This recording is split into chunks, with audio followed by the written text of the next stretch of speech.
عليكم ardayda waxaa halka ku baranaynaa cashar Kiswahili ah qaybtiisii 22 way 22 aan baranaynaa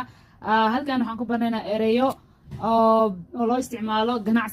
ganacsiga marka joogto la isticmaalo ayaan baranaynaa waxaan ku bilaabaynaa ereygan ugu horeeya waxaa la yiraahdaa matangazo af Soomaali waxa lagu dhahaa waa xayeysiin marka businesska la xayeysiinayo ama xayeysiin loo sameynayo matangazo allaha waa magacyo erayna waa magacyo ama isku qoran soo matangazo markii la sameynayo ama xayeysiinta waxa waaye matangazo af saaxiib lagu dhahaa jumlad markii ku isticmaalayna waxa leenahay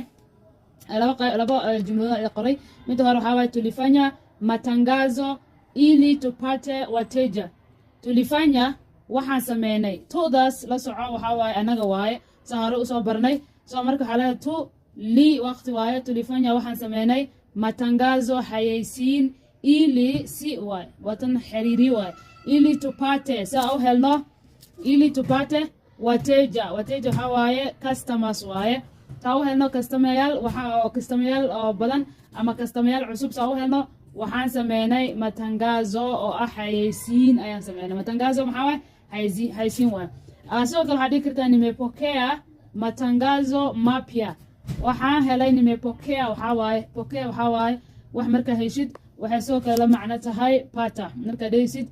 pata iyo pokea waa isku mid nimepata ama nimepokea matangazo mapya waxaan helay xayeysiin cusub oo ku saabsan businesska ama school ama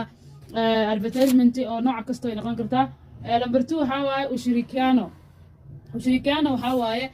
ushirikiano hadaa maqashid waxa waaye partnership ama shuraako af Soomaali shuraako baa lagu dhahaa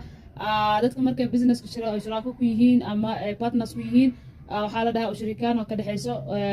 soo marka jumlada marka ku isticmaalaan waxa leedahay usiharibu qofa hadda amraysa jumladan waa diidmo amar diidmo waaye waxa leedahay usiharibu ha halaynin ushirikiano wetu usiharibu ha halaynin ushirikiano shuraakadeena wetu shuraakadeena aniga aad naga dhaxayso ha halaynin mida businesska ayaan shirka ku nahay ama waxyaabo badan oo shirka ku nahay jirto soo marka waxaan ku leeyahay usiharibu ushirikiano wetu ha halaynin shuraakadeena ama partnershipkeena mteja waxa waaye customer wax badan waa maqashaa markuu hal yahay markay badan yihiin waa teja waaye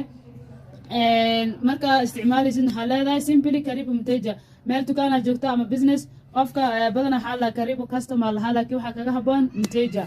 alright lama fa waxa waaye benki waa isla benki le waaye meesha lacagaha la dhigto soo jumlad ahaan waxaa leedahay benki ilifu